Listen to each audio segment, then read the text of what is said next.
сказать. Просто то, что вы надумали, делайте хорошие классические техники. Давайте, броски, броски,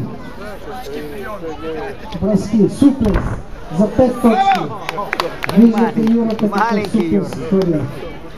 Рудик, знаете, че... Да. Так, значи двамата са шампиони на нови турнири. Отличный бросок. Това е също рамено, но класиците го правят доста по-рязко, тъй като стойката е по-изправена. Отлично по-рязко също хвърляне.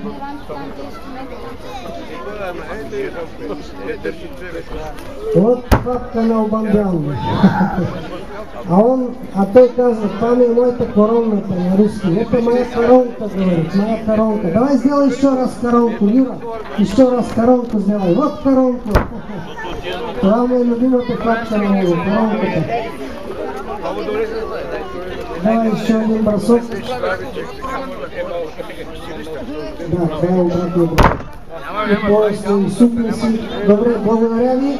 Само искам нещо да покажа. Юра, давайте покажите нашите упражнения как делаем. Пискам за загравка. Давай голову, перепитване.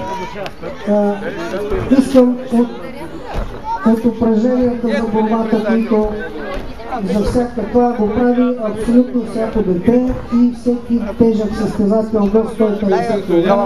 Въртит глава. Въртит глава. Юра, въртит глава. Няма да изкарваме другите борчета, защото това си е всяка загрявка. И затова борбата е един от най-разнообразните спортове с много качества. Давай, головой. Бросок через голову. Давай бросок через голову. Да. Давай, 3-4. Вот, Юра, что еще, Юра, там? Сальто, Юра, сделай. Давай, Юра, что можешь? Что еще можешь? Сальто сделай, сальто. Комбинацию сделай. Дай комбинацию. Комбинацию сделай. Вот, сальто. Ну еще раз, Юра, последнее сальто и закончим. Вот, спасибо вам.